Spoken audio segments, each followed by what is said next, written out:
Welcome! This is Brand New Smith, I'm the Forbidden Library, and it's reading time!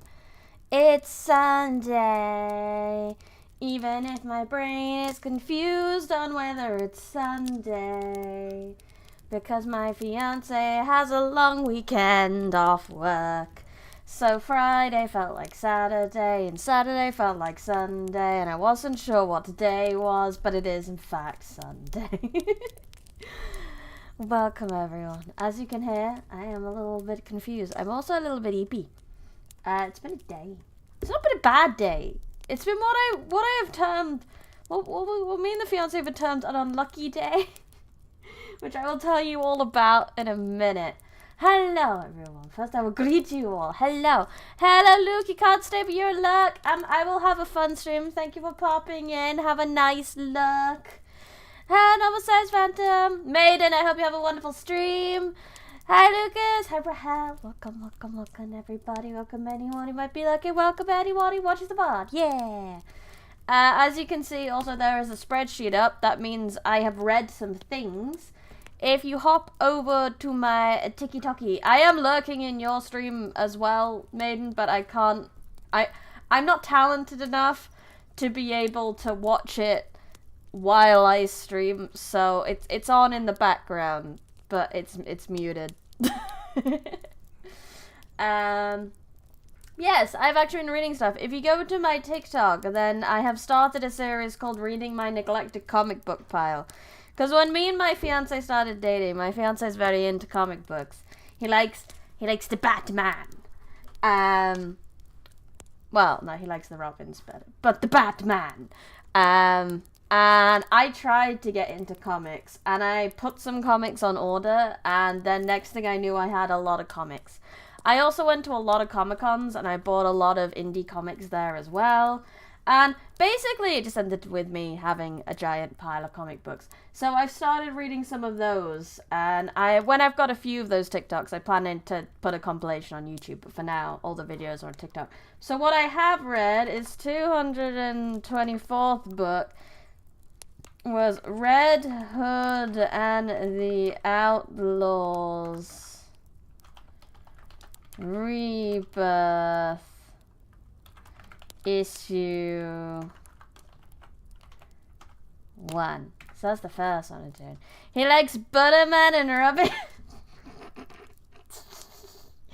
Maybe. It's a comic. It's a comic? Like a Sonic? No, it's like a comic. And it's by, according to the front page, by someone called Lob Del. I don't know if these are 3 separate people or just one name. Soy Gan. I have just been informed they're 3 people, all last names, so let's just put a comma between them. Soy Gandini. And it is a series. Series that I only apparently had 1 copy of the first issue, and then that was it. I didn't have any others. And then 125, I also read one called Checkmate Pawn Breaks, which was a comic book about an organization called Checkmate, and it was very like secret agent-y.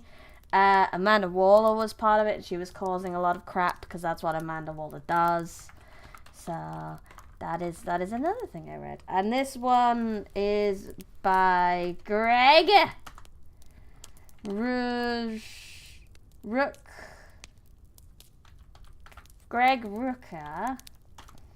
And Jesus. It's probably Jesus wrote that one. And that's a series as well, but I only have the first. I have learned they're called trade copies, the thicker books. I have learned that recently. But that's 2 more things off my reading. Woo! Where's my thing? Books Until Freedom is down to 75. Hopefully I read some of those comics a little faster, and then we can get more stuff. How's it going? It's going good. We just added 2 more books to my have read list. It's gonna be a lot more comics on that now. I'm currently reading through a series called Arc Song, which is an indie comic I read, which technically I've already read, but it's been a long time, so I'm counting it again. I've got 4 issues of it. And I bought it at a con from the artist, in Artist Alley, and I remember I bought it the first day of the con, and I read it in the apartment, and then I was like, oh, this is really good. So I ran up to them the next day and made sure that they knew that it was really good. But yeah, it's about a sky pirates, very fun, and a music thing, and that's not what we're here for today. We're here for Pride and Prejudice. So, it was very dramatic last time. Let's give us the... Oh yeah, I was going to say about my bad day. Nah. Let me give you the rundown of what has gone on in Pride and Prejudice. Many things has happened.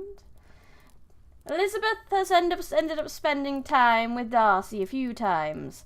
Her cousin, who was going to marry her, decided to marry her bestie. So she went to go visit the bestie, and the bestie lives with someone who is a relative, well, is complicated, but they're linked to someone who is a relative of Darcy's. So she got to see Darcy a little bit more. They had a bit of a sass-off, and Darcy finally admitted that he is in fact in love with her, and though she is so low of station, he does in fact want to marry her. How romantic. So she said, fuck off. Because he's an ass. He is actually an asshole. And she doesn't want to marry him. So she was like, no, you're a dick. You might have a lot of good prospects, but you're a dick. So he stormed off because he wasn't expecting a no, because he is very high of station and a very rich man. What woman would ever say no? Elizabeth Bennet is that woman. It was much more sass-inducing than the way I have said it. So he stormed off, and I think that's about where we stopped it, because Elizabeth kind of just sat down and went, wow, that happened.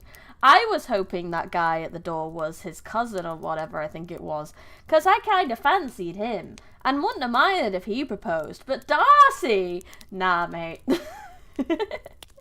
So let's carry on. It looks like Darcy's going to try catch her before she leaves to go back home, because she's going back home soon. Back to the family after visiting the bestie in her new marital home. Elizabeth awoke the next morning to the same thoughts and meditations which had at length closed her eyes. She could not yet recover from the surprise of what had happened. It was impossible to think of anything else, and totally indisposed for employment, she resolved soon after breakfast to indulge herself in airs and exercise. She was proceeding directly to her favourite walk, when the recollection of Mr. Darcy's sometimes coming there stopped her, and instead of entering the park, she turned up the lane which led her farther from the turnpike road. The park paling was still the boundary on one side, and she soon passed one of the gates into the grounds. After walking 2 or 3 times along part of the lane, she was tempted by the pleasantries of the morning to stop at the gates and look into the park. The 5 weeks which she had now passed in Kent had made a great difference in the country, and every day was adding to the veritude of the early trees. She was on the point of continuing her walk, when she caught a glimpse of a gentleman within the sort of grove which edged the park. You should feel flattered that a high society gentleman like myself is interested in a poor common like you, Darcy's Foolproof Romance Guide. Correct, that's exactly what he thought. It just shows how much of an asshole he is. He's not just a man who can't read the room, or a man who can't have a conversation, which weirdly I had this conversation with the fiance before. It's like he gives a bit of like autism vibes because he has his way or the highway. He's only interested in conversation if he's interested in conversation, and like This gives high functioning. And it can come off as really arsey to other people. If he doesn't feel the need to, like, try get in with other people, then maybe he's a little tizzy. Just a little.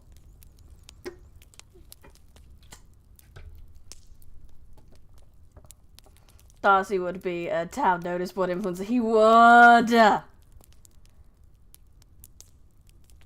He was moving that way, and fearful of its being Mr. Darcy, she was directly retreating, but the person who advanced was now near enough to see her, and stepping forward with eagerness, pronounced her name. She had turned away, but on hearing herself called, through a voice which proved to be Mr. Darcy, she moved again towards the gate. Oh shit, it's him! Run! He had by that time reached it also, and, holding out a letter, which she instinctively took, said with a look of haughty composure, "I have been walking in the grove some time in hope of meeting you. Will you do me the honour of reading that letter?" And then, with a slight bow, turned again into the plantation, and was soon out of sight. With no expectation of pleasure, but with the strongest curiosity, Elizabeth opened the letter, and to her still increasing wonder perceived an envelope containing 2 sheets of letter paper, written quite through, in a very close hand. The envelope itself was likewise full. Pursuing her way along the lane, she then began it. It was dated from Rostings at 8 o'clock in the morning, and was as followed. "Do not be alarmed, madam, on receiving this letter by the apprehension of its containing any repetition of those sentiments or renewal of those offers, which were last night so disgusting to you. I write without any intention of painting you, or humbling myself by dwelling on wishes, which, for the happiness of both, cannot be soon forgotten, and the effort which the formation and perusal of this letter must contain. Should have been spared, had not my character required it to be written and read. You must, therefore, pardon the freedom with which I demand your attention. Your feelings, I know, will bestow it unwillingly, but I demand it of your justice. 2 offences of a very different nature, and by no means of equal magnitude, you last night laid to my charge." So he's trying to explain himself. So let me do a quick small recap for some context for what's about to happen. So Elizabeth said no for 2 particular reasons. One was because she believed that Mr. Darcy is responsible for tearing away Mr. Bingley from her sister Jane. They were getting along very well, and then suddenly he had to go to town, and he's never coming back, and So she originally thought it was Bingley's sister up to that, but it seemed that Darcy had a hand in it too, because, like herself, Jane doesn't have very good prospects, so he saw it as a bit of a bad match for his friend, and may have influenced him somewhat. The second was because actually when they first met. So they first met at a little ball, and the first thing that she overheard Mr. Darcy talking to Mr. Bingley. Mr. Bingley was trying to encourage him to pick a lady to dance with, get involved. And he basically insulted her horrifically.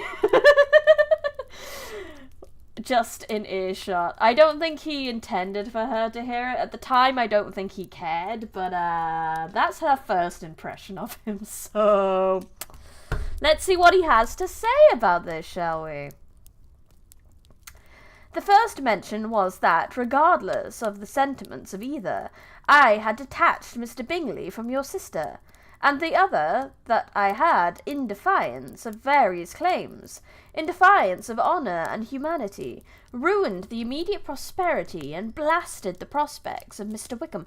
Oh, right, yeah, the other one. I forgot about that. That's not the second reason. The real second reason was a man that she did fancy a little bit, called Mr. Wickham, was originally supposed to be looked after by Darcy's family, but when Darcy's dad died, Darcy was like, nah, I don't want to look after him, basically. Wilfully and wantonly to have thrown off the companion of my youth, the acknowledged favourite of my father, a young man who had scarcely any other dependence than our patronage, and who had been brought up to expect its excitation. Good evening, Jabba Hub, welcome.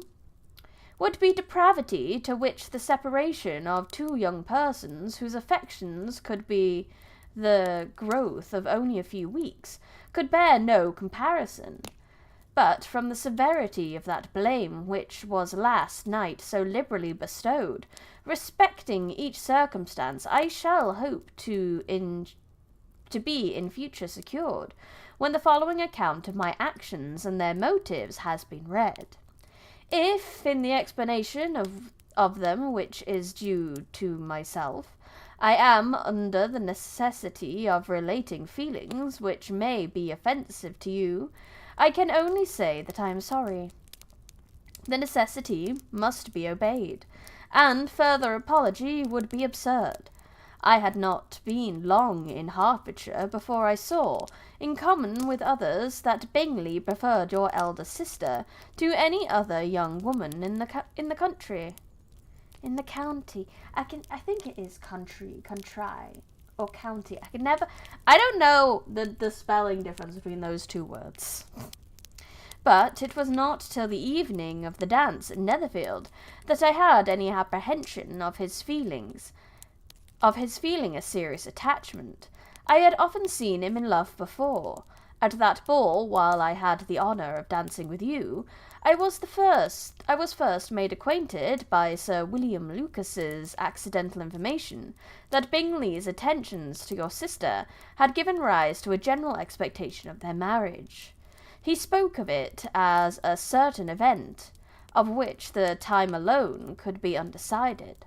From that moment I observed my friend's behaviour attentively, and I could then perceive that his partiality for Miss Bennet was beyond what I had ever witnessed in him. Your sister I also watched. Her look and manners were open, cheerful, and engaging as ever, but without any symptom of particular regard, and I remained convinced, from the evening's scrutiny, that though she received his attentions with pleasure, she did not invite them by any participation of sentiment. Well, you were wrong! Wrong! If you had not been mistaken here, I must have been in error. You are in error.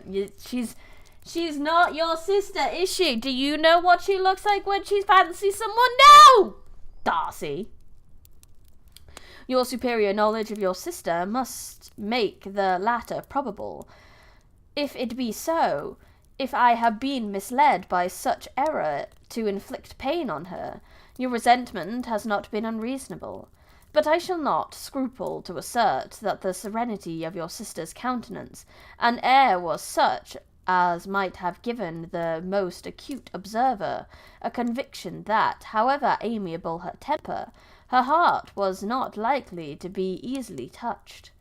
That I was desirous of believing her indifferent is certain, but I will venture to say that my investigations and decisions are not usually influenced by my hopes and fears.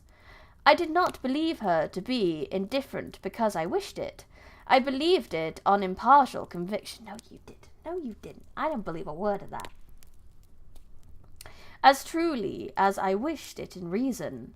My objections to the marriage were not merely those which I last night acknowledged to have required the utmost force of passion to be put aside in my own case. The want of connection could not be so great an evil to my friend as to me, but there were other causes of repugnance, causes which, though still existing, and exist to an equal degree in both instances, I had myself endeavoured to forget, because they were not immediately before me. These causes must be stated, though briefly.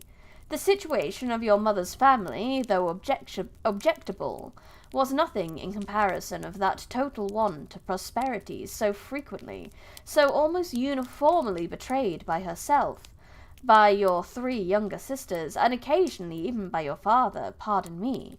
It pains me to offend you, but amidst your concern for the defects of your nearest relations, and your displeasure at the representation of them, let it give you consolation to consider that to have conducted yourselves so as to avoid any share of the like censure is praise no less generally bestowed on you and your elder sister, that is honourable to the sense and disposition of both.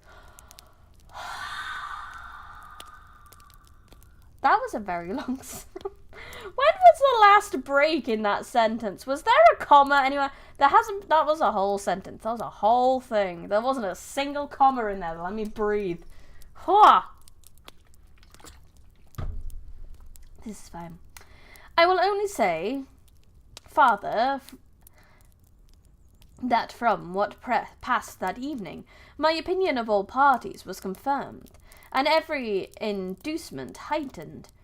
So basically, I think what he's saying is like, well, I didn't see her liking him back, and your family acts like gold diggers, which they are, 100%. Which could have led me before to preserve my friend from what I esteemed a most unhappy connection. He left Netherfield for London on the following day, as you, I am certain, remember, with the design of soon returning. The part which I acted is now to be explained.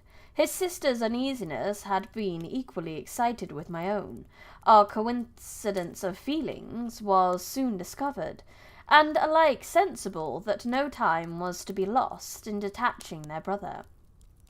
We shortly resolved on joining him directly in London.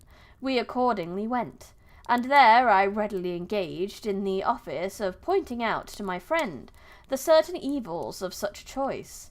I described and enforced them earnestly, but however his remonstrance might have staggered or delayed his determination, I do not suppose that it would ultimately have prevented the marriage, had it not been seconded by the assurance, which I hesitated not to give, of your sister's indifference. He had before believed her to return his affection with sincere, if not equal regard, but she does. She's so sad. My fiance has been listening and telling me about their experience reading that book in the past, especially with the super long sentences. It is so hard. I think, again, if you're reading this in your head, it probably wouldn't be so hard, but reading this out loud sometimes it's like it's the reading version of a sprint.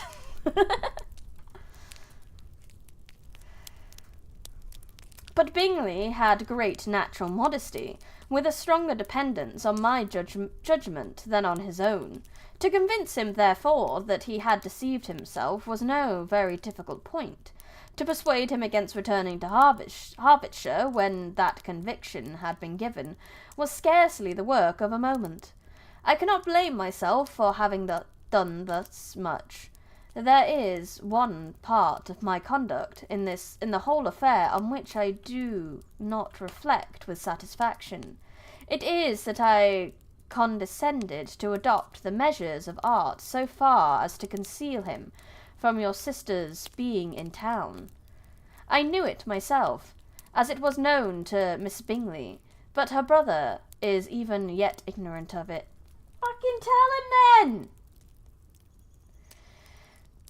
That they might have met without ill consequence is, perhaps, probable, but his regard did not appear to me enough extinguished for him to see her without some danger.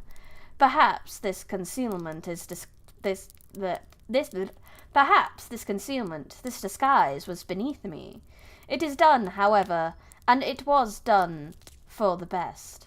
On this subject I have nothing more to say, no other apology to offer.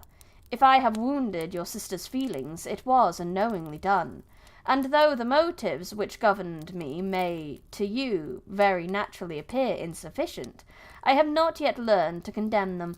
Well, you're a dick! You were wrong!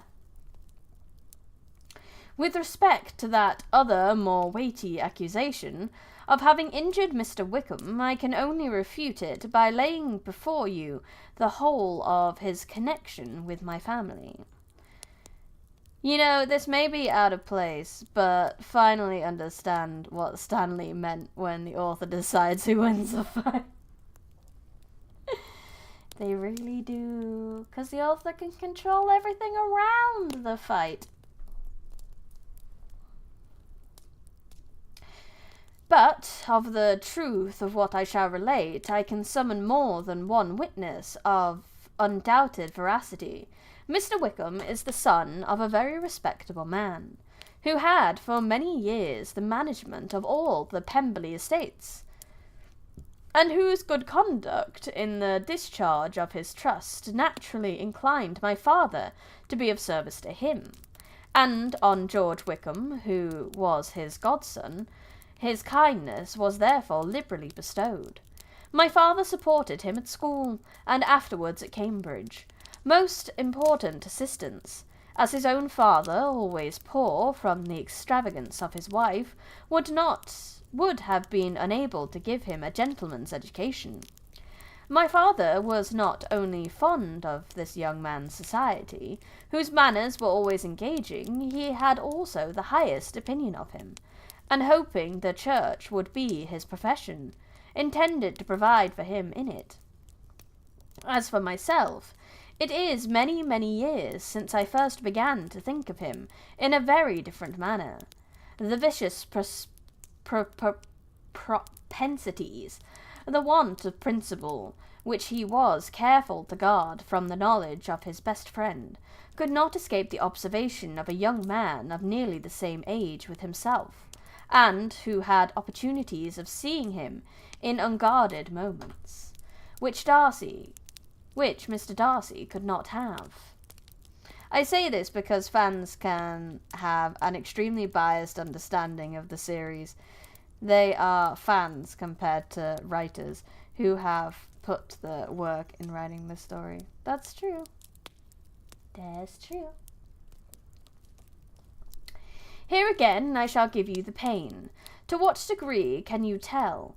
But whatever may be the sentiments which Mr. Wickham has created, a suspicion of their nature shall not prevent me from unfolding his real character. It adds even another motive. My excellent father died about 5 years ago, and his attachment to Mr. Wickham was to the last so steady, that in his will he particularly recommended it to me to promote his advancement in the best manner that his profession might allow, and, if he took orders, desired that a valuable family living might be his as soon as it became vacant. There was also a legacy of £1,000. So much money! Especially back then. His own father did not long survive mine. Wait, I just realized that I didn't start Twitch. Twitch hasn't been going. So let me just start Twitch and we'll just kind of carry on and pretend we were streaming the whole time. Hi Twitch, we were totally streaming the whole time. Let's go. I wondered why there were no viewers on Twitch. Oh, I'm such a smart cookie. Oh well, let's go. I only missed half an hour. It's fine.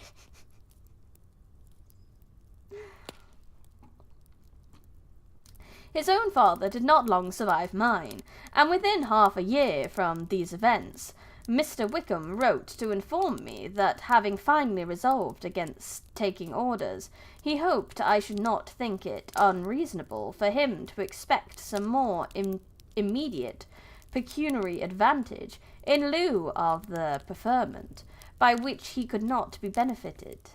He had some intention, he added, of studying the law, and I must be aware that the interest of £1,000 would be a very insufficient support therein.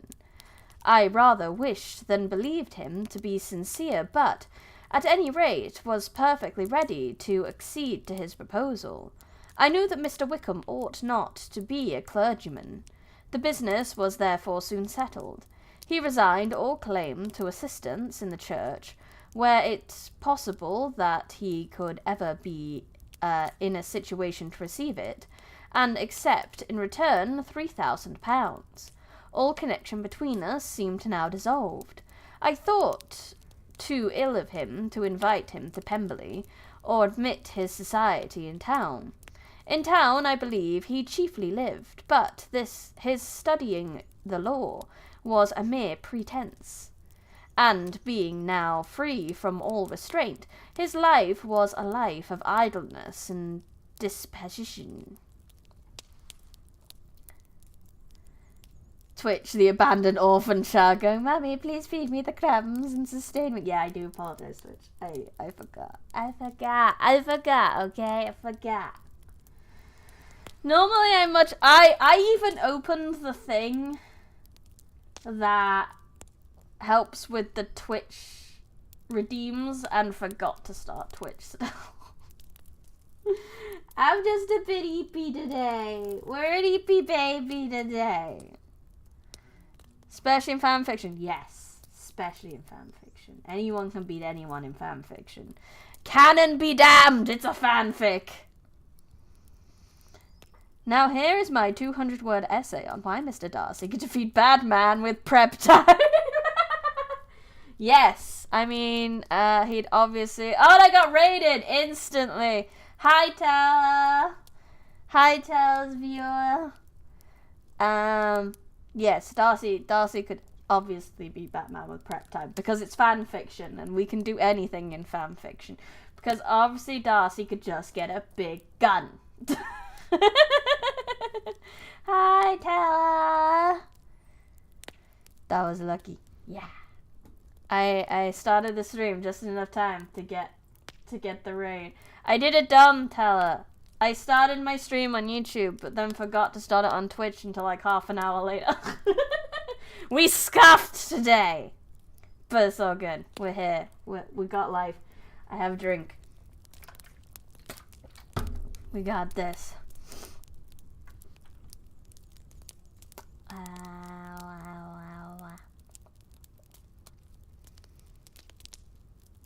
Ah, yes. For about 3 years I heard little of him, but on the decease of the enumerant of the living, which had been designed for him, he applied to me again by letter for the presentation. His circumstances, he assured me, I had no difficulty in believing it, were exceedingly bad. He had found the law a most unprofitable study, and was now absolutely resolved on being ordained. If I would present him to the living in question, of which he trusted there could be little doubt, as he was well assured that I had no other person to provide for, and I could not have forgotten my revered father's intentions. Right, okay. So what happened with Wickham is he would, like, Daddy Darcy was like, well, you can stay. At least have the YouTube VOD. I do. At least have the VOD. Daddy Darcy was like, yeah, you can stay with us if you become a churchman. And then he died, and Mr. Darcy was like, you're not a churchman, are you? And he was like, nah, I want to go study law. Can you give me more money? So he gave him more money, and then he pissed that money away, and now we're here. And then he asked for more money. He said he was going to become a churchman because he wanted more money. But then Darcy was like, nah, I don't believe you.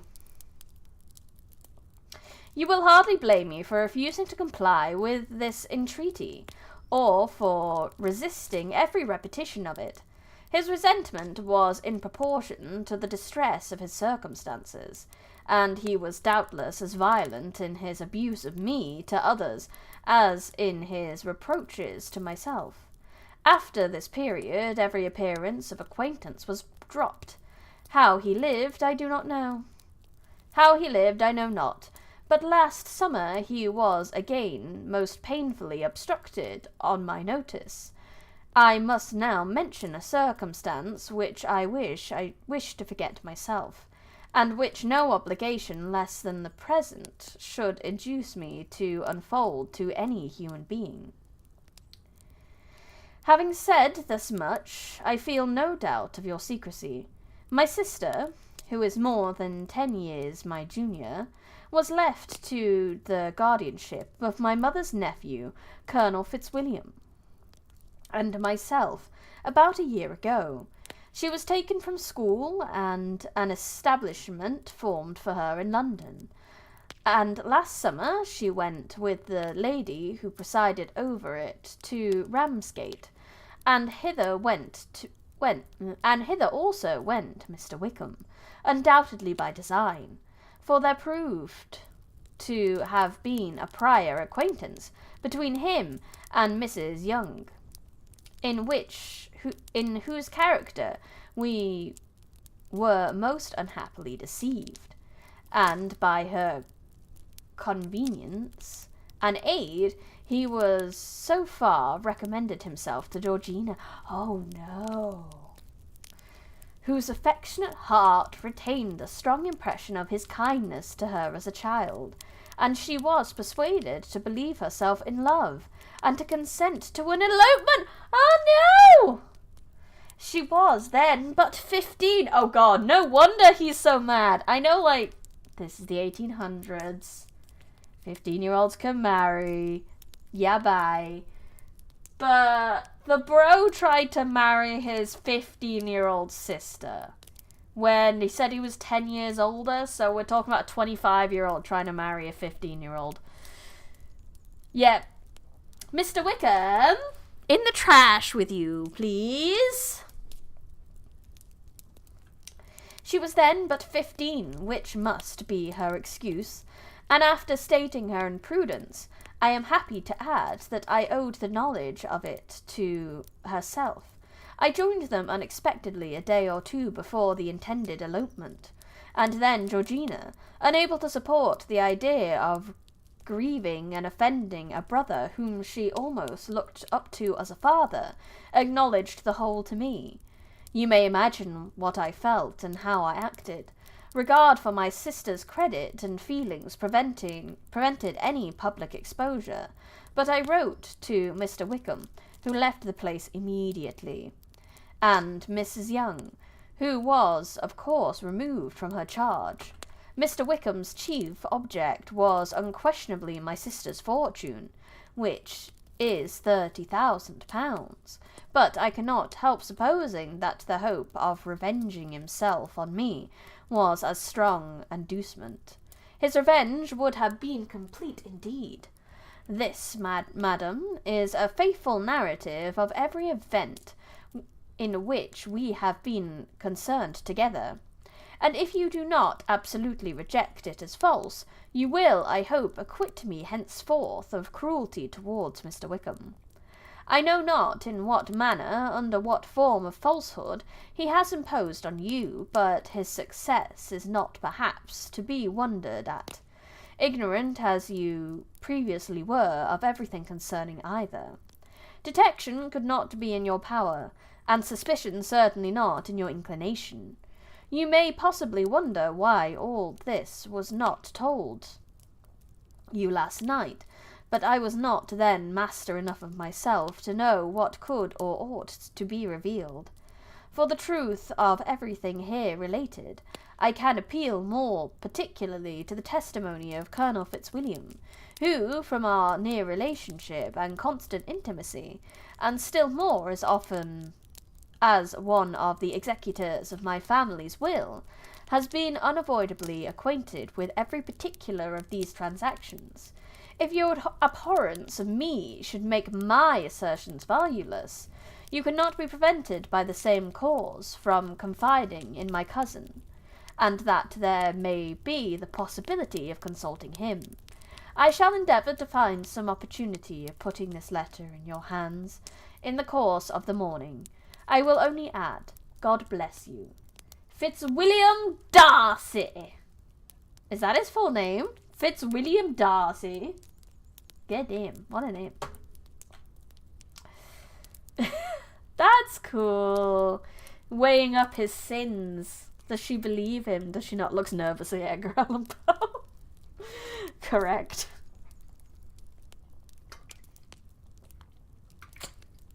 How much do we believe of Darcy's account? I believe him with Mr. Wickham. I don't believe you'd make that shit up.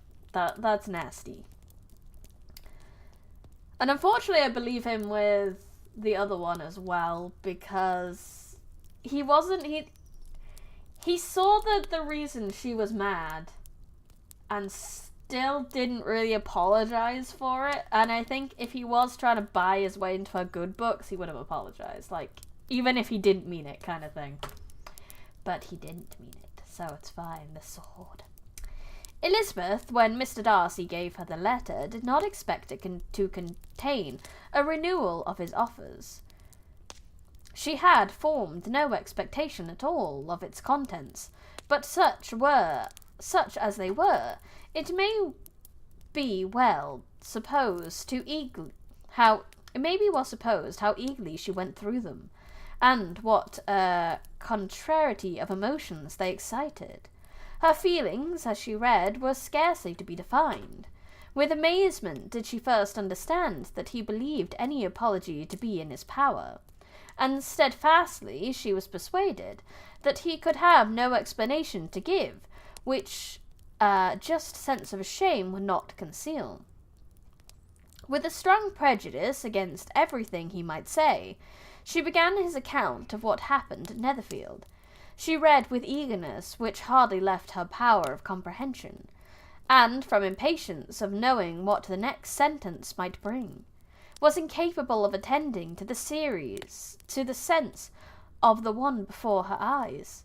His belief that her sister's insensibility she instantly resolved to be false, and his account of the worst objections to match, made her too angry to have any wish of doing him justice. He expressed no regret for what he had done, which satisfied her. His style was not penitence, but haughty. It was all pride and insolence. But when this subject was succeeded, he said the words of the title, yeah, we've had Pride and we've had Prejudice, both in the same page, but not quite together. We've not quite had a roll credits moment just yet. But when this subject was succeeded by his account of Mr. Wickham, when she read, with somewhat clearer attention, a relation of events which, if true, must overthrow every cherished opinion of his worth, and which bore so alarmingly an affinity to his own history of himself, her feelings were yet more acutely painful and more difficult to define. Astonishment, apprehension, and even horror oppressed her. She wished to discredit it entirely, repeatedly exclaiming, "This must be false! This can't be! This must be the grossest falsehood!" And when she had gone through the whole letter, though scarcely knowing anything of the last page or two, put it hastily away, protesting that she would not regard it, that she would never look at it again. In this perturbed state of mind, with thoughts that could rest on nothing, she walked on, but it would not do. In half a minute the letter was unfolded again, and collecting herself as well as she could, she began the mortifying perusal of all that related to Wickham, and commanded herself so far as to examine the meaning of every sentence. The account of his connection with the Pemberley family was exactly what he had revealed himself, and the kindness of the late Mr. Darcy, though she had not before known its intent, agreed equally with his own words. Have you heard of the theory that Wuthering Heights is a vampire novel made 25 years before Camilla? Wuthering Heights. I have not heard that theory.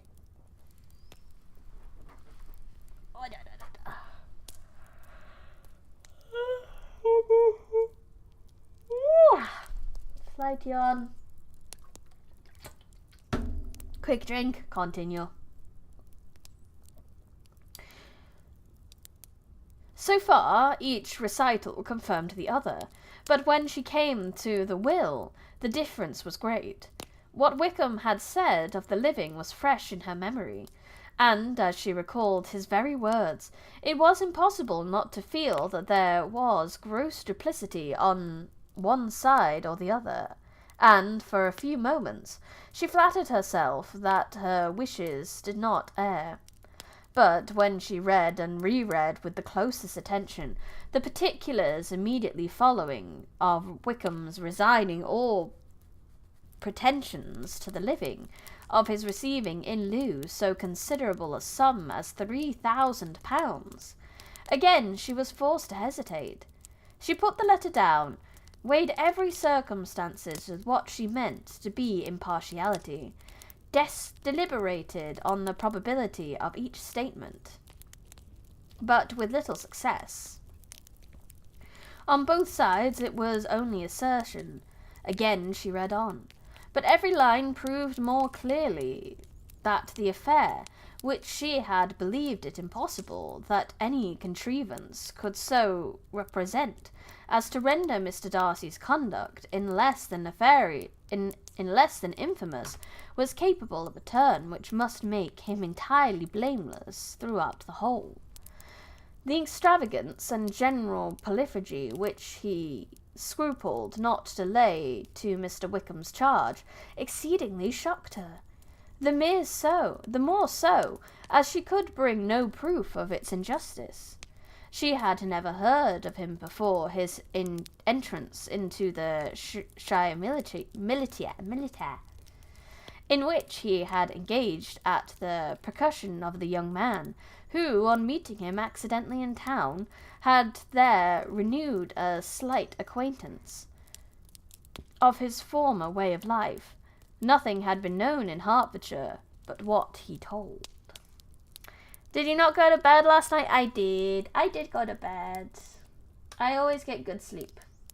Problem is, I'm an old lady. I did a lot of gardening today. Gardening can be really hard work. You can do that instead of the gym, especially our garden. Our garden's a mess. It has been somewhat neglected, but it looks a little bit better today, because we put in a lot of hard work. But it has made me sleepy. A meeting accidentally in town. That's what they did do. But what he told himself. As to his real character, had information been in her power, she had never felt a wish of inquiring. His countenance, voice, and manner had established him at once in the position of every virtue. She tried to recollect some instances of goodness, some distinguishing trait of integrity or benevolence that might rescue him from the attacks of Mr. Darcy, or at least, by the providence of virtue, atone for the casual errors under which she would endeavour to class what Mr. Darcy had described as the idleness and vice of many years' continuance. But no such recollection befriended her. She could see him instantly before her, in every charm of air and address, but she could remember no more substantial good than the general approbation of the neighbourhood, and the regard which his social powers had gained him in the mess. After pausing on this point a considerable while, she once more continued to read, but alas, the story which followed of his designs on Miss Darcy received some confirmation from what had passed between Colonel Fitzwilliam and herself only the morning before, and at last she was referred for the truth of every particular to Colonel Fitzwilliam himself, from whom she had previously received the information of his near concern in all his cousin's affairs, and whose character she had no reason to question. At one time she had almost resolved on applying to him, but the idea was checked by the awkwardness of the application, and at length wholly banished by the conviction that Mr. Darcy would never have hazarded such a proposal if he had not been well assured of his cousin's cooperation.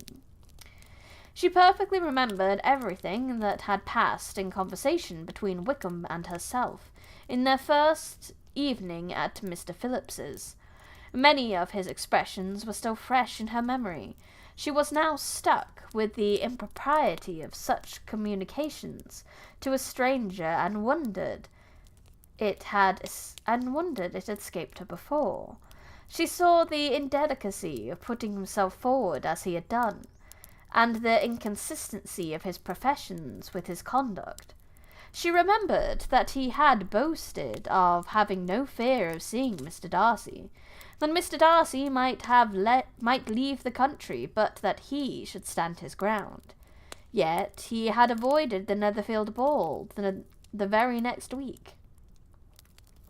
She remembered also that till the Netherfield family had quitted the country, he had told his story to no one but herself, but after their removal it had been everywhere discussed, that he had no reservations, no scruples in sinking Mr. Darcy's character, though he had assured her that no respect for the father would always prevent his exposing of the son.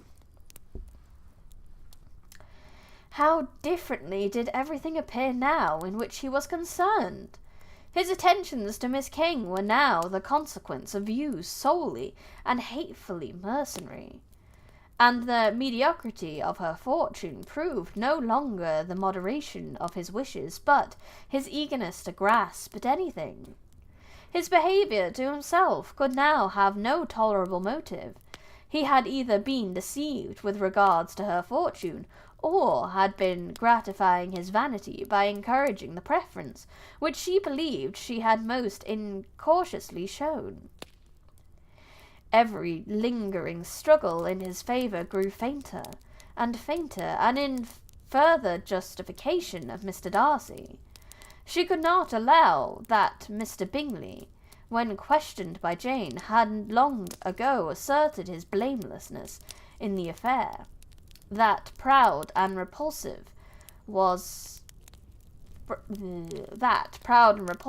were his manners, she had never, in the whole course of their acquaintance, an acquaintance which had latterly brought them much together, and given her a sort of intimacy with his ways, seen anything that betrayed him to be unprincipled or unjust, anything that spoke of him irreligiously or immoral habits, that among his own connections he was esteemed and valued, that even Wickham had allowed him merit as a brother, and that she had often heard him speak so affectionately of his sister as to prove him capable of some amiable feelings. Sorry, I was laughing that it's like, oh, I've seen him be really good, and then the last one is like, and the fact that he loves his sister shows that he does have some kind of heart under that black exterior. That's how I read that anyway. That had his affections been that Wickham represented them, so gross a violation of everything right could hardly have been concealed from the world, and that friendship between a person capable of it and such an amiable man as Mr. Bingley was incomprehensible. Anyways, towards the end of the novels, the use of dramatic language, constant references of possession storms, and some meeting the ghosts Cathy and Heathcliff, it's not hard to come to the conclusion that it's a vampire novel where they don't dwell on their immortality. Fair, I haven't read it, so I'm not sure.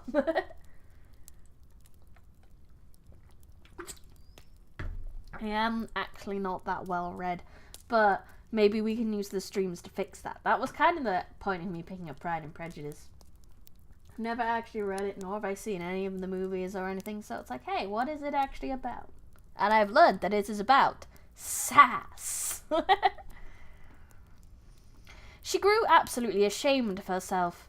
Of neither Darcy nor Wickham could think could she think without feeling that she had been blind, partial, prejudiced, absurd? Oh, so he is a person after all, almost mistaken for a walking faux pas. I mean, he's that too.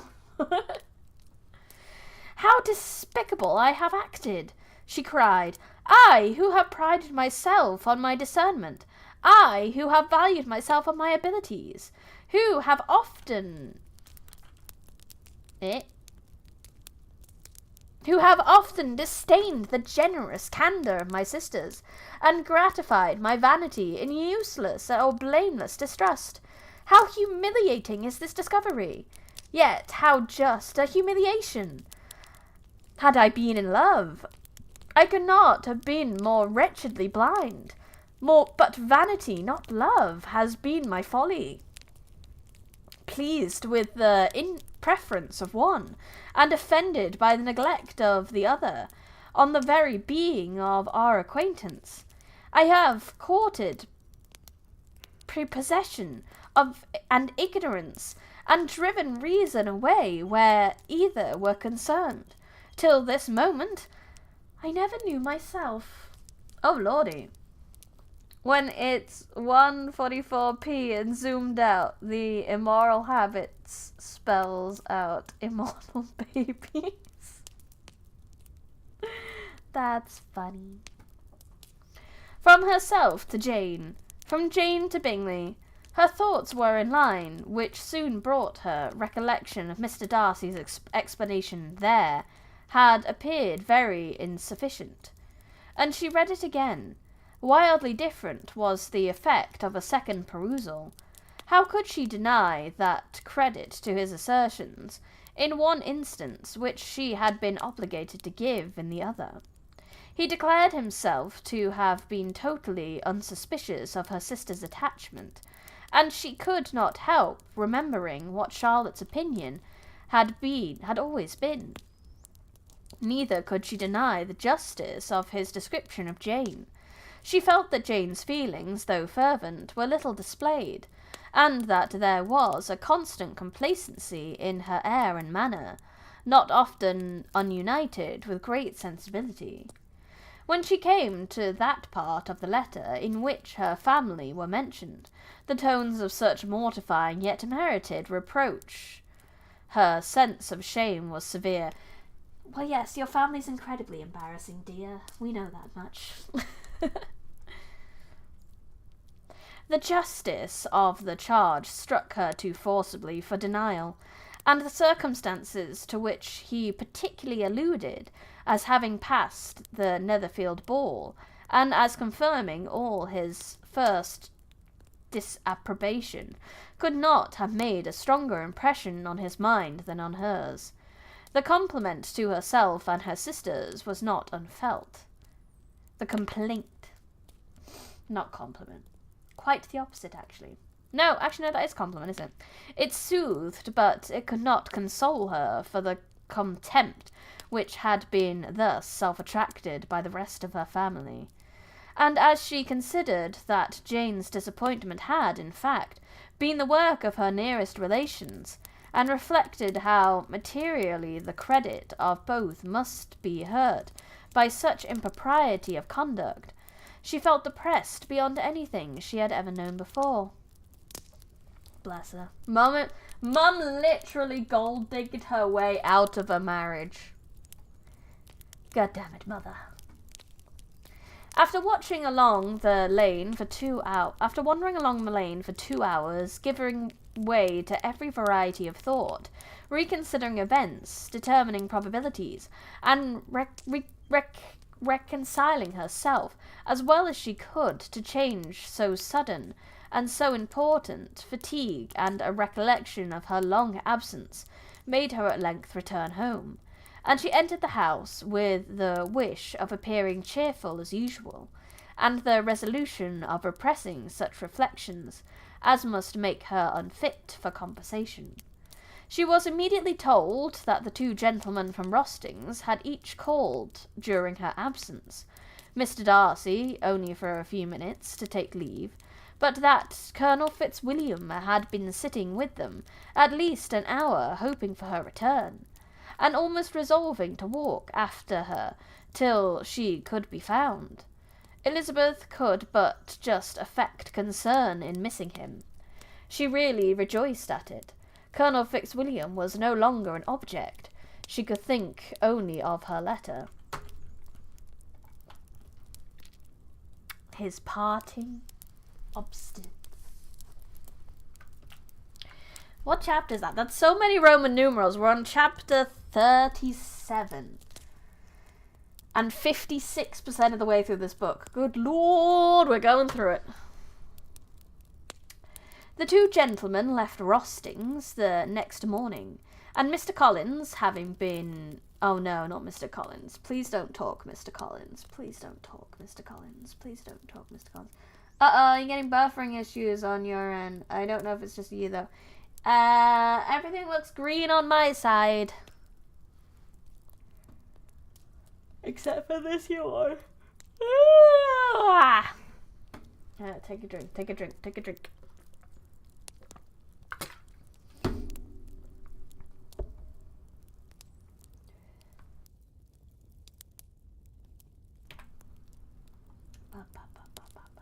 Oh, I am Mr. Collins. I read Mr. Collins and had PTSD. And Mr. Collins, having been waiting near the lodges to make them his parting obstinance, was able to bring home the pleasing intelligence of their appearing in very good health, and in as tolerable spirits as could be expected, after the melancholy scenes so lately gone through at Rostings. To Rostings he then hastened to console Lady Catherine and her daughter, and on his return brought back, with great satisfaction, a letter from her ladyship, importing that she felt herself so dull as to make her very desirous of having them all to dine with her. Elizabeth could not see Lady Catherine without recollecting that, had she chosen it, she might by this time have been presented to her as her future niece. Would she think, without a smile, of what her ladyship's indignation would have been? What would she have said? How would she have behaved? Were the questions with which she amused herself. Their first subject was diminution of the Rostings party. I assure you I feel it exceedingly, said Lady Catherine. I believe nobody feels the loss of friends so much as I do, but I am particularly attached to these young men, and know them to be so much attached to me. They were excessively sorry to go, but so they always are. The dear Colonel rallied his spirits tolerably till the last, but Darcy seemed to feel it most acutely more, I think, than last year. His attachment to Rostings certainly increased. Yes, Rostings. That's what he's going to miss. Rostings. Mr. Collins had a compliment and an allusion to throw in here, which were kindly smiled on by the mother and daughter. Lady Catherine observed after dinner that Miss Bennet seemed to be out of spirits, and immediately accounting for it herself by supposing that she did not like to go home again so soon, she added, but if that is the case, you must write to your mother to beg that you may stay a little longer. Mrs. Collins will be very glad of your company, I am sure. I am much obliged to your ladyship for your kind invitation, replied Elizabeth, but it is not in my power to accept. I must be in town next Saturday. Why, at this rate you will have been here only 6 weeks. I expect you to say 2 months. I told Mrs. Collins so before you came. There can be no occasion for your going so soon, Mrs. Bennet. Miss Bennet? It shouldn't be Mrs. That should be Miss, shouldn't it? I think that's a slight mistake because she's talking to Elizabeth and Elizabeth's not married. Miss Bennet could... Oh, no, she is talking about her mum. Take it back. I take it back. It's not a mistake. Mrs. Bennet could certainly spare you for another fortnight. But father cannot. He wrote last week to hurry my return. Yes, because I imagine Dad's going crazy without his favourite daughter around. Oh, your father, of course, may spare you, if your mother can. Daughters are never of so much consequence to a father, and if you will stay another month complete, it will be in my power to take one of you as far as London, for I am going there early in June for a week, and as Dawson does not object to the barouche box, there will be very good room for one of you, and, indeed, if the weather should happen to be cool, I should not object to taking you both, as you are neither of you large. You are all kindness, madam, but I believe we must abide by our original plan. Oh no, we're having to say no to Lady Catherine. She's not going to like that. Minor grammatical conundrum! Yes, correct. Lady Catherine seemed resigned. Mrs. Collins, you must send a servant with them. You know I always speak my mind, and I cannot bear the idea of 2 young women travelling post by themselves. It is highly improper. You must contrive to send somebody. I have the greatest dislike in the world to that sort of thing.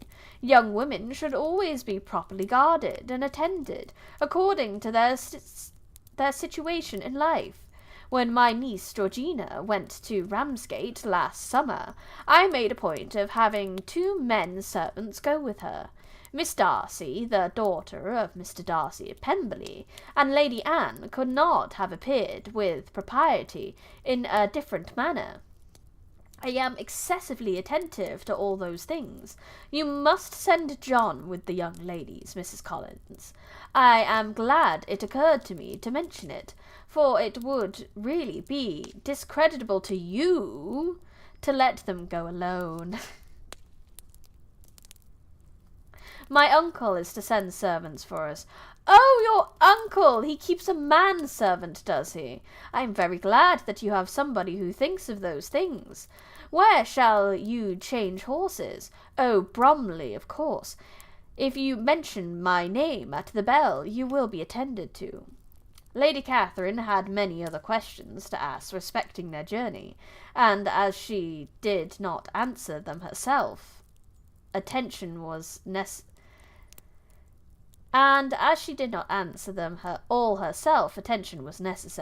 which Elizabeth believed to be lucky for her, or, with a mind so occupied, she might have forgotten where she was. Reflection must be reserved for solitary hours. Whenever she was alone, she gave way to it as the greatest relief, and not a day went by without the solitary walk, in which she might indulge in all the delight of unpleasant recollections.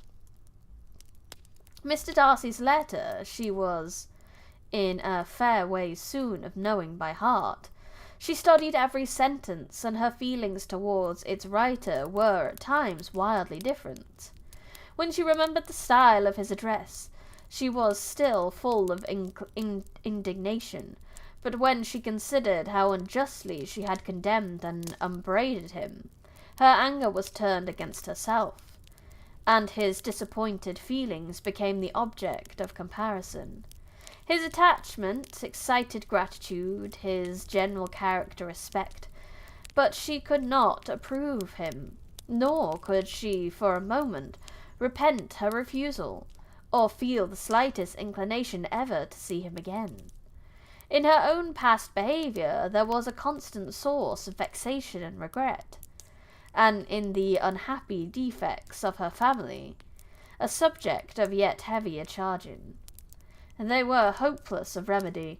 Her father, contented with laughing at them, would never exert himself to restrain the wild giddiness of his youngest daughters, and her mother, with manners so far from right herself, was entirely insensible of evil. Elizabeth had frequently united with Jane in an endeavour to check the imprudence of Catherine and Lydia, but, while they were supported by their mother's indulgence, what chance could there be of improvement? Catherine, weak-spirited, irritable, and completely under Lydia's guidance, had always affronted by their advice, and Lydia, self-willed and careless, would scarcely give them hearing. They were ignorant, idle, and vain. While there was an officer in Merton, they would flirt with him, and while Merton was with a walk of Longbourn, they would be going there forever. Anxiety on Jane's behalf was another prevailing concern, and Mr. Darcy's explanation, by restoring Mr. Bingley to all her former good opinion, heightened the sense of what Jane had lost. His affection was proved to have been sincere, and his conduct cleared of all blame, unless any could attach to the implicitness of his confidence in his friend.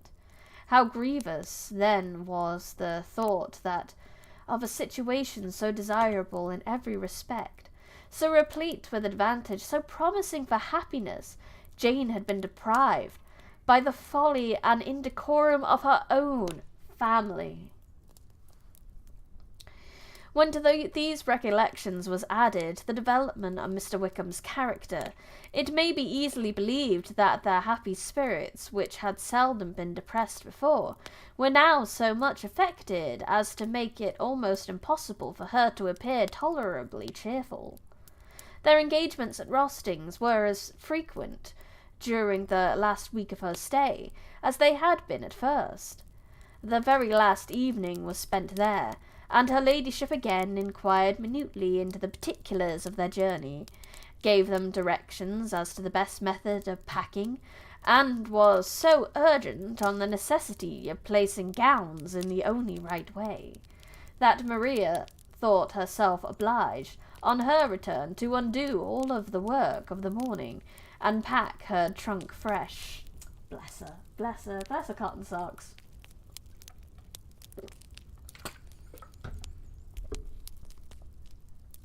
When they parted, Lady Catherine, with great condescension, I keep saying condensation, and that's definitely not correct. With great wetness, wished them a good journey, and invited them to come to Hunsford again next year, and Mr. Burrough exerted herself so far as to the courtesy and hold out her hand to both. The elevation of his feelings. Oh my. That looks really awkward. She's using her psychic powers, evidently, to force him up from his chair. That's what that looks like to me. That does not look like he is about to confess things. That looks like he is about to have his neck snapped. Oh my, that's a bit worrying. A spider's web. On Saturday morning, Elizabeth and Mr. Collins met for breakfast a few times before the others appeared, and he took the opportunity of paying the party civilities, which he deemed indispensably necessary. Oh God, not Mr. Collins's dialogue. Here we go. I know not, Miss Elizabeth, said he, whether Mrs. Collins has yet expressed her sense of your kindness in coming to us, but I am very certain that you will not leave the house without receiving her thanks for it. The favour of your company has been much felt, I assure you. We know how little there is to tempt anyone to our humble abode. Our plain manner of living, our small rooms, and few domestics, and the little we see of the world, must make Hunsford extremely dull to a young lady like yourself.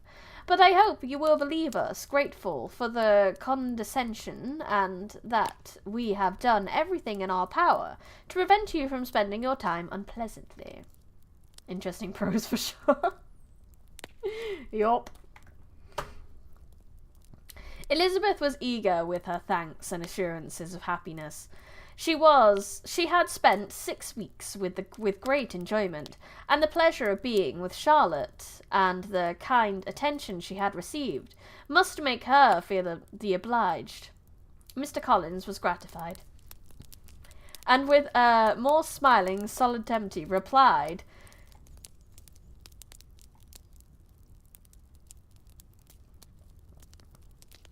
"This man's dialogue, bro. It gives me great pleasure to hear that you have passed your time not disagreeably. I love that his dialogue's so fat that they didn't bother to give Elizabeth dialogue because they just don't have room. It's easier just to cut out the dialogue of the other person when Mr. Collins is in the room."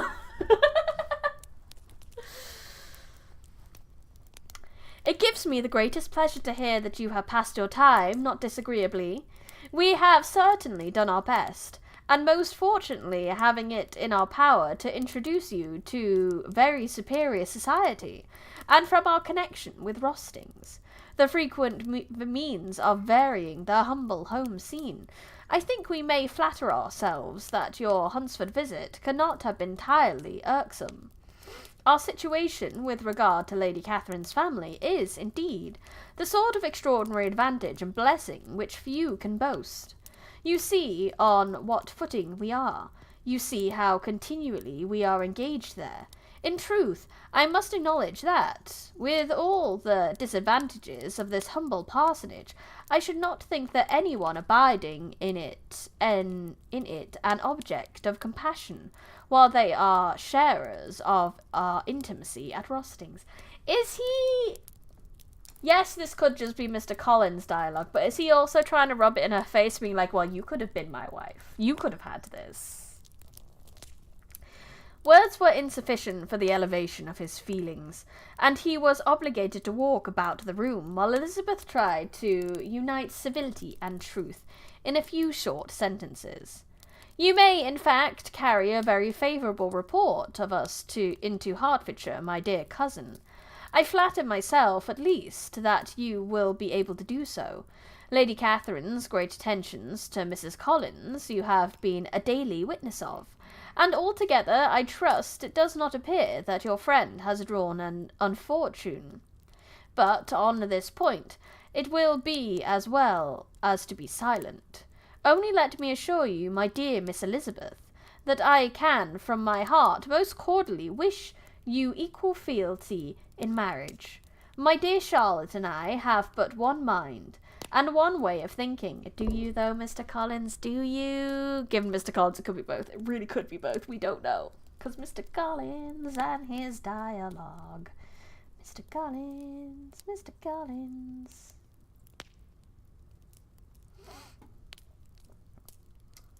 There is in everything a most remarkable resemblance of character and ideas between us.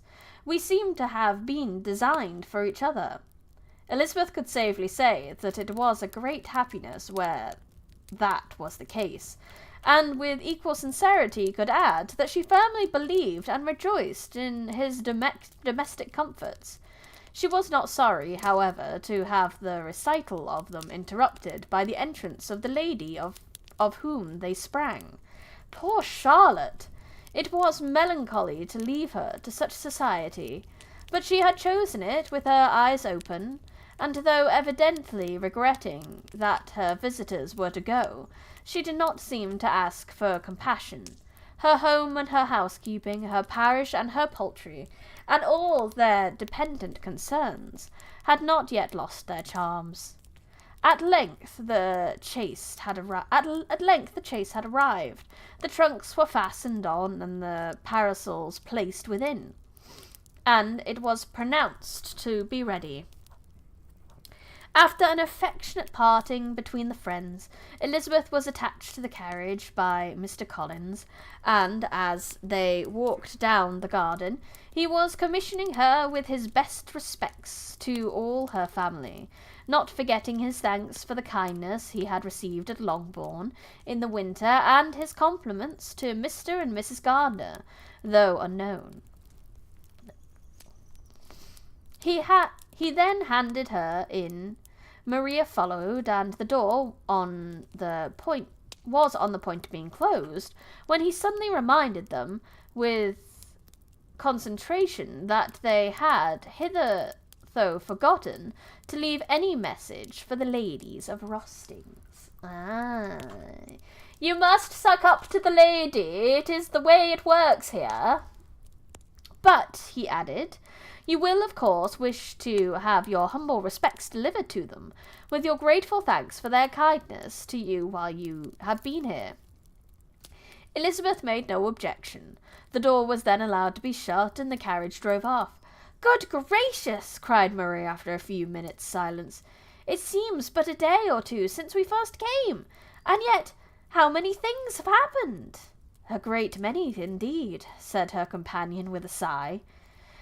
"We have dined 9 times at Rostings, besides tea there twice." "How much I shall have to tell!" Elizabeth privately added, "and how much I shall have to conceal." "The amount of tea I'm going to have to not tell my family because they're absolute lunatics." Their conversation was performed without much conversation. Their journey was performed without much conversation or any alarm, and within 4 hours of leaving Hunsford they reached Mr. Gardiner's house, where they were to remain for a few days. "Bryony, can you please check DC? I sent a funny message. What did you send?" Cute! Look at you and all your VTuber friends. Lovely. Adorable. I still have your stream up. Look at you go.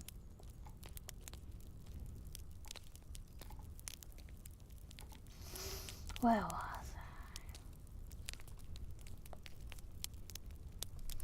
Jane looked well, and Elizabeth had little opportunity of studying her spirits, amidst the various engagements which the kindness of her aunt had reserved for them. But Jane was to go home with her, and at Longbourn there would be leisure enough for observation.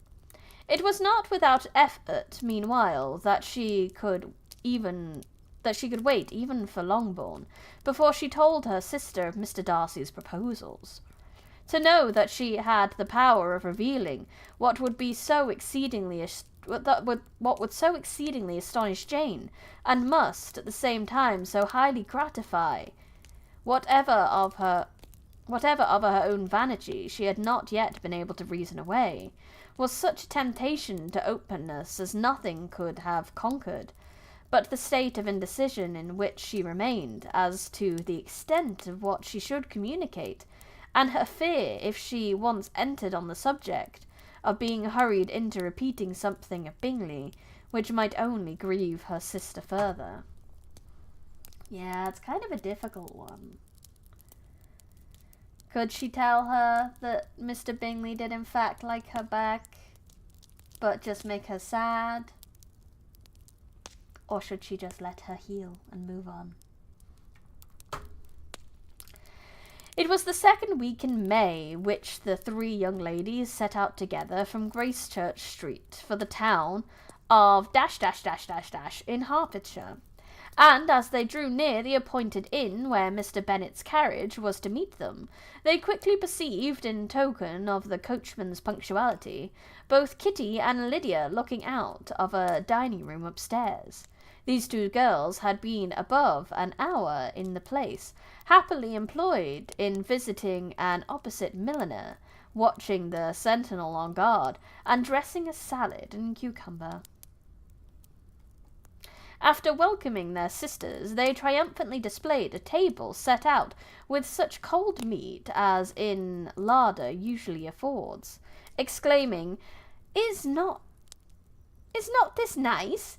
Is not this an agreeable surprise? And we meant to treat you all, added Lydia, but you must lend us the money, for we have just spent ours at the shop out there. Oh yeah, we met you here at a restaurant for a treat, but you have to treat yourself. Worst treat. Then showing her purchases, Look here, I have bought this bonnet.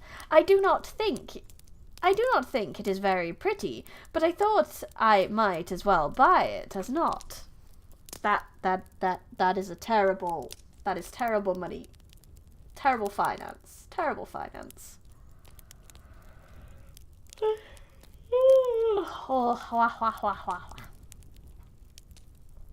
I shall put it to pieces as soon as I get home and see if I can make it up any better. Oh, that's okay, actually, if she's gonna, like, upcycle it, as the word is called now. And when her sisters abused it as ugly, she added with perfect unconcern, "Oh, but there were 2 or 3 much uglier in the shop, and when I have bought some prettier coloured satin to trim it with fresh, I think it will be very tolerable. Besides, it will be much significant what one wears this summer, after the Shire have left Merton, and they are going in a fortnight." "Are they indeed?" cried Elizabeth with the greatest satisfaction. "They are going to be encamped near Brighton, and I do so want Papa to take us all there for the summer. It would be such a delicious scheme, and I dare say would hardly cost anything at all. Mamma would like to go too, of all things. Only think what a miserable summer else we shall have." Yes, thought Elizabeth, that would be a delightful scheme indeed, and completely do for us at once. Good heavens! Brighton and a whole campful of soldiers, to us whom have been overset already by one poor regiment of militia, and the monthly balls of Merton. "Now I have some news for you," said Lydia as they sat down at the table. "What do you think? It is excellent news, capital news, and about a certain person we all like." Jane and Elizabeth looked at each other, and the waiter was told that he need not stay. Lydia laughed and said, "Aye, that is just like your formality and discretion. You thought the waiter must not hear, as if he cared. I dare say he often hears worse things than I am going to say, but he is an ugly fellow. I am glad he is gone." "Damn, Lydia! Lydia! I never saw such a long chin in my life. Well, but now for my views. It is about dear Wickham. Too good for the winter, is it not? There is no danger of Wickham marrying Mary King. There's for you. She is gone down to her uncle at Liverpool. Gone to stay. Wickham is safe. And Mary King is safe, added Elizabeth, safe from a connection imprudent as to fortune. She is a great fool for going away, if she liked him. But I hope there is no strong attachment on either side, said Jane. I am sure there is not on his. I will answer for it. He never cared 3 straws about her. Who could about a nasty little freckled thing? Oh my, goddamn. This isn't sass, this is straight up rude. Elizabeth was shocked to think that, however incapable of such coarseness of expression herself, the coarseness of the sentiment was little other than her own breast had formerly harboured and fancied liberal. As soon as all ate and the elder ones paid, the carriage was ordered, and, after some contrivance, the whole party, with all their boxes, work-bags, and parcels, and the unwelcome addition of Kitty and Lydia's purchases, were seated in it. How nicely we are crammed in, cried Lydia. I am glad I brought my bonnet. If it is only for the fun of having another bandbox. Well, now let us be quite comfortable and snug, and talk and laugh all the way home. And, in the first place, let us hear what has happened to you all since you went away. Have you seen any pleasant men? Have you had any flirting? I was in great hopes that one of you would have got a husband before you came back. Jane will be quite an old maid soon, I declare. She is almost 23.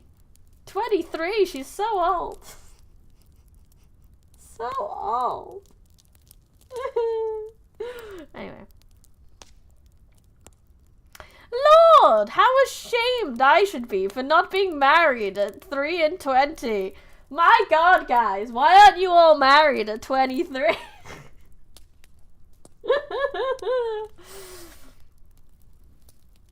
My Aunt Philip wants you to get husbands. You can't think. She says Lizzie had better have taken Mr. Collins. But I do not think there would be any fun in it. Lord, how I should like to be married before any of you. And then I would chaperone you all about to all the balls. Dear me, we had such a good piece of fun the other day at Colonel Foster's. Kitty and me were to spend the day there, and Mrs. Foster promised to have a little dance in the evening. By the by, Mrs. Foster and me are such friends. And so she asked the 2 Harringtons to come, but Harriet was ill, and so Pen was forced to come by herself. And then, what do you think we did? We dressed up Charlemagne, Chamberlain, in women's clothes on purpose to pass for a lady. Only think what fun! Not a soul knew of it, but Colonel and Mrs. Foster and Kitty and me, except my aunt, for we were forced to borrow one of her gowns, and you cannot imagine how well he looked. When Denny and Wickham and Pratt and 2 or 3 of the men came in, they did not know him in the least. Lord, how I laughed! And so did Mrs. Foster. I thought I should have died, and that made the men suspect something, and then they soon found out what was the matter. If you didn't get married at 50, you're basically an old maid back in the day. You wanted to be a wizard, Rare Candy Guy? Well, you can't, not until you get married.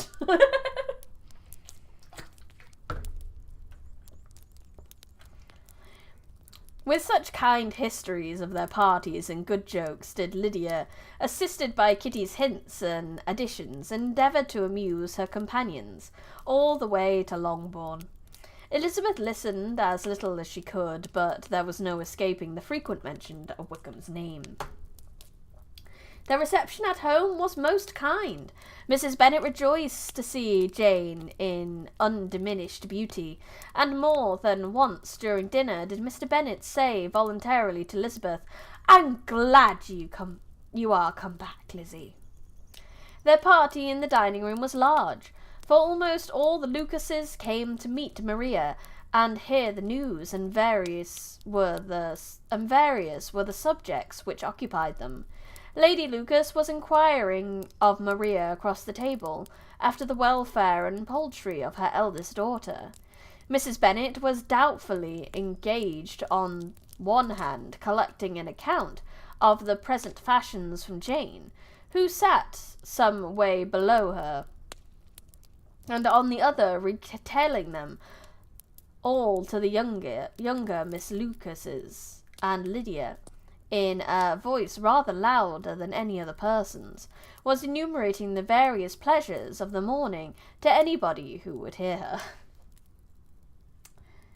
Oh, lordy, Mrs. Bennet, bro. Mum has problems. You pronounce Foster like the beer commercial, so I imagine Mrs. Foster is a giant sentient can of beer. Foster. Mrs. Foster. But it is Foster. "Oh, Mary," said she, "I wish you had gone with us, for we had such fun.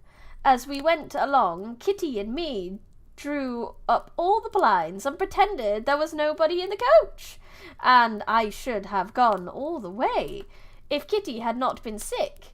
And when we got to the George, I do not think we behaved very handsomely, for we treated the other 3 with the nicest cold luncheon in the world. And if you would have gone, we would have treated you too. And when we came away, it was such fun. I thought we never should have gotten into the coach. I was ready to die from laughter. And then We were so merry all the way home. We talked and laughed so loud that anybody might have heard us 10 miles off. To this, Mary gravely replied, "Far be it from me, my dear sister, to depreciate such pleasures. They would doubtlessly be congenial with the generality of female minds, but I confess they would have no charms for me. I should infinitely prefer a book." But of this answer Lydia had heard not a word. She seldom listened to anyone for more than half a minute, and never attended to Mary at all. In the afternoon, Lydia was urgent with the rest of the girls to walk to Meryton and see how everybody went on, but Elizabeth steadily opposed the scheme. It should not be said that the Miss Bennets could not be at home half a day before they were in pursuit of the officers. There was another reason, too, for her opposition. She dreaded seeing Wickham again, and was resolved to avoid it as long as possible. The comfort to her of the regiment's approaching removal was indeed beyond expression. In a fortnight they were to go, and once gone, she hoped there could be nothing more to plague her on his account. She had not been many hours at home before she found that the Brighton scheme, of which Lydia had given them a hint at the inn, was under frequent discussion between her parents. Elizabeth saw directly that her father was not the smallest intention of yielding, but his answers were at the same time so vague and equivocal that her mother, though often disheartened, had never yet despaired of succeeding at last. Then go Mr. Bennet's terrible. Mr. Bennet doesn't know how to say no to his wife, which is kind of cute, but kind of terrible. XL, does that mean we're chapter 50? Is that what that one means?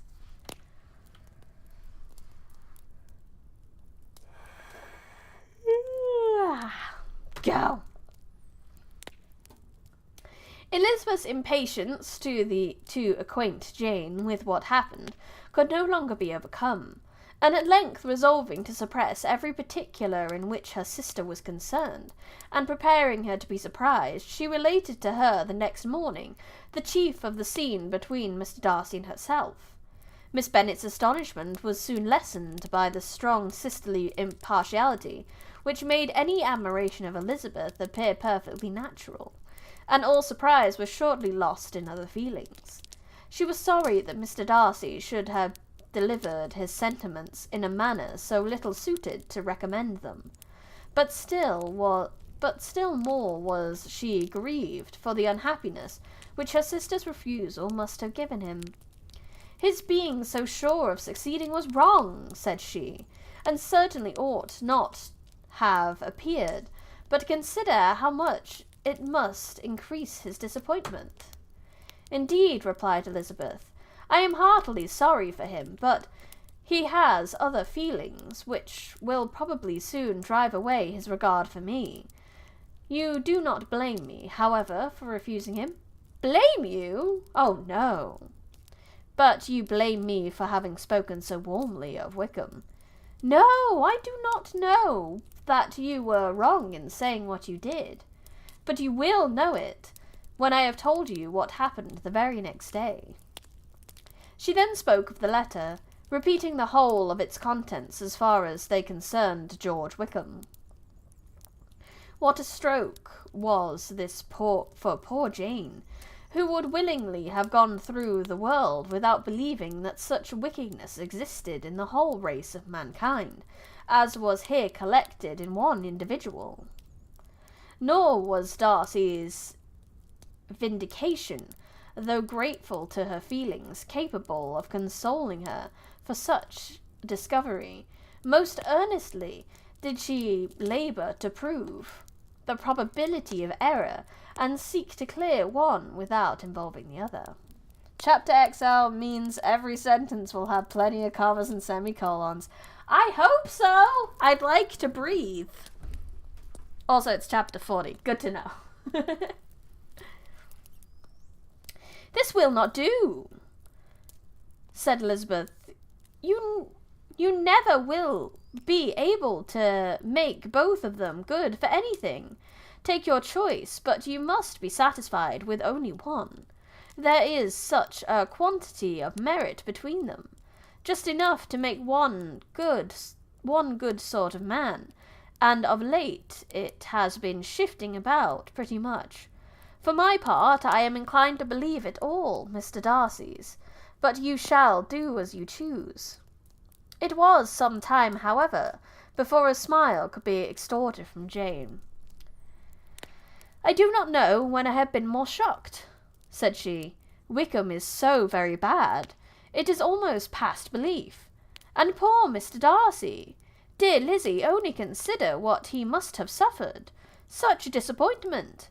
And with the knowledge of your ill opinion too, and having to relate such a thing of his sister. It is really too distressing. I am sure you must feel it so. Oh, no. My regret and compassion are all done away by seeing you so full of both. I know you will do him such ample justice, that I am growing every moment more unconcerned and indifferent. Your profession makes me saving, and if you lament over him much longer, my heart will be as light as a feather. Poor Wickham!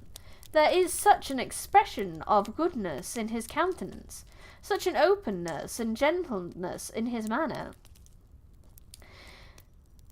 There certainly was some great mismanagement in the education of those two young men.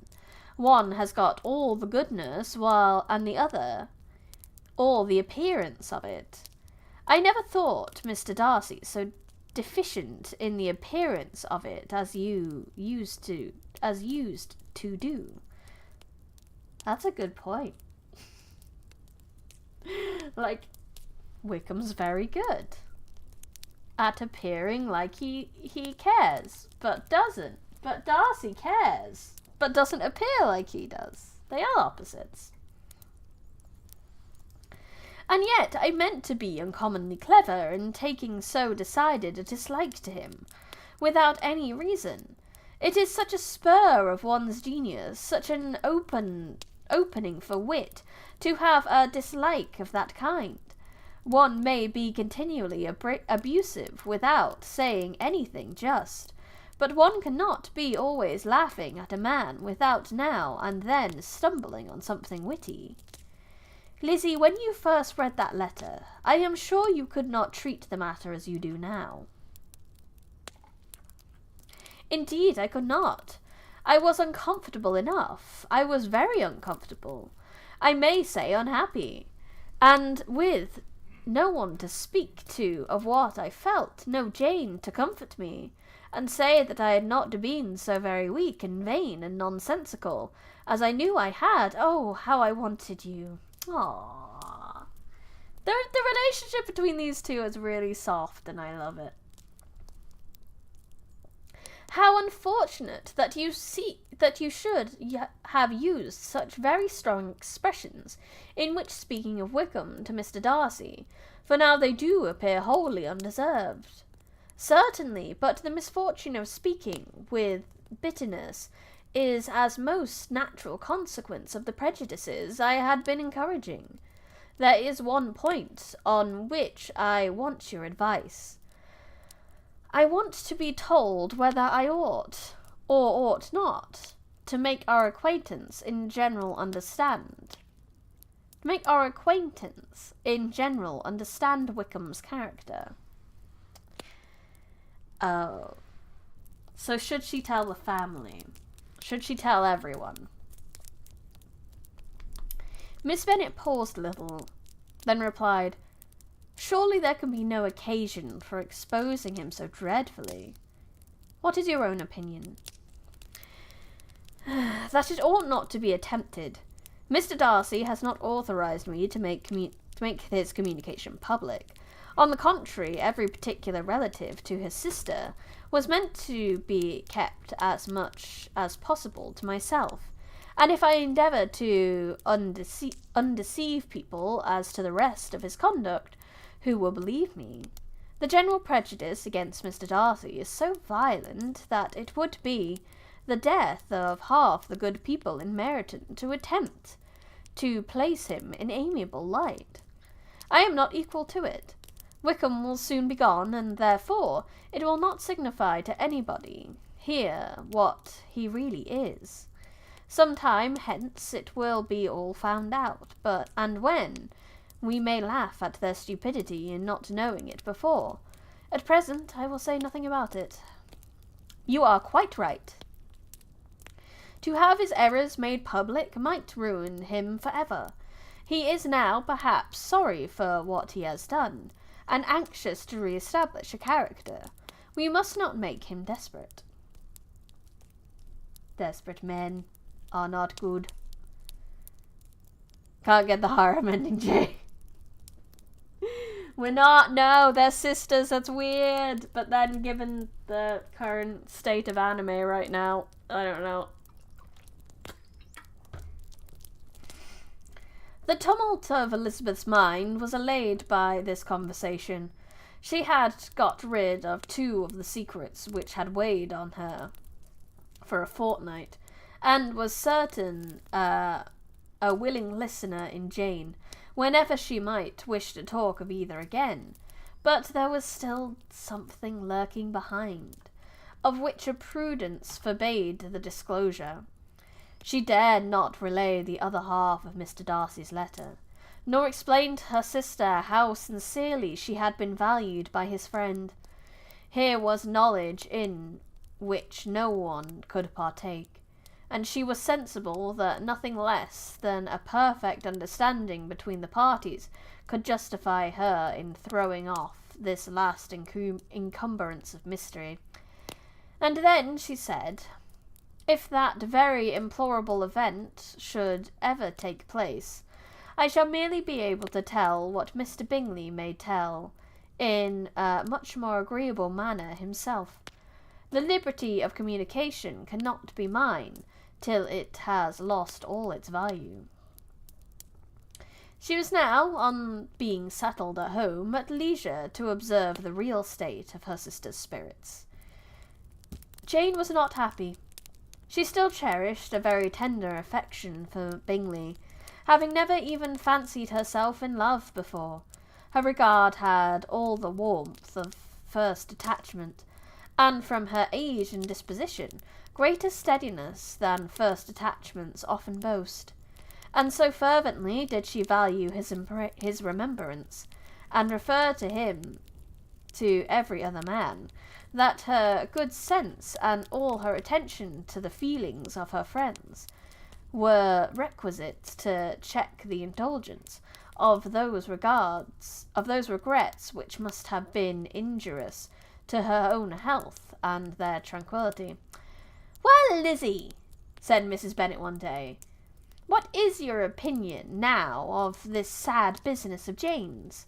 For my part, I am determined never to speak of it again to anybody. I told my sister Phillips so the other day, but I cannot find out that Jane saw anything of him in London.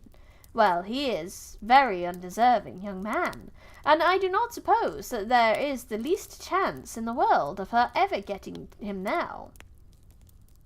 There is no talk of his coming to Netherfield again in the summer, and I have inquired of everybody, too, who is likely to know."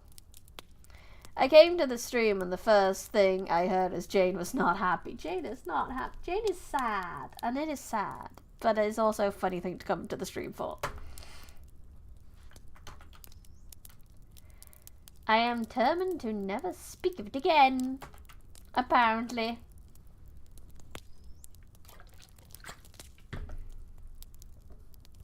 Jane is sad. Jane wants her husbando. Her husbando will not return. Jane is sad. I do not believe that he will ever live in Netherfield any more. Oh, well, it is as he chooses. Nobody wants him to come, although I shall always say that he used my daughter extremely ill, and if I was her, I would not have put up with it. Well, my comfort is, I am sure Jane will die of a broken heart, and then he will be sorry for what... Mum! Mrs. Bennet! Oh, and then my daughter will die, then he'll feel bad about it! Jesus Christ, Mrs. Bennet, Jesus Christ. But as Elizabeth could not receive comfort from any such expectations, she made no answer. Well, Lizzie, continued her mother soon afterwards, and so the Collinses live very comfortable, do they? Well, I only hope it will last. And what sort of table do they keep? Charlotte is an excellent manager, I dare say. If she is half as sharp as her mother, she is saving enough. There is nothing extravagant in their housekeeping, I dare say. No, nothing at all. A great deal of good management depend upon it. Yes, yes. They will take care not to outrun their income. They will never be distressed for money. Well, good, much good may it do them. And so, I suppose, they often talk of having Longbourn when your father is dead. They look upon it quite as their own, I dare say, whenever it happens. It was a subject which they could not mention before me. No, it would have been strange if they had. But I make no doubt that they often talk of it between themselves. Mother is paranoid. Jane is depressed and Mother is paranoid. Well, if they can be easy with an estate that is not lawfully their own, so much better.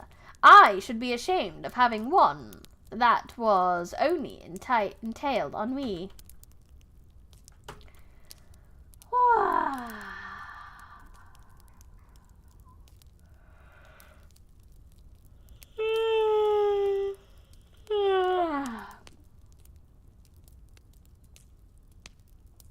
I think that shall be the end of stream.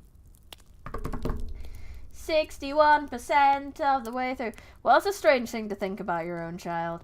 I know, right? An ODST, a whole drop team, not just one ODST. That's wonderful. I hope they don't all like mysteriously disappear and then someone gets has to travel around a weird city all alone. Hello, welcome. You've just come at the end of the stream though. I am going to sign off because I'm sleepy. Also, it's 2 hours-ish, so I have done my whole stream. I did it, Dad. Keep proud. Thank you so much, everyone, for coming. Thank you, everyone in chat. Thank you, everyone who lurked. And thank you to anyone who watches the VOD. I really appreciate you coming. If you have not already, I would also appreciate it if you could leave a like on the video and subscribe to the channel if you're on YouTube. If you're on Twitch, I would appreciate it if you gave the channel a cheeky little follow. That would be lovely.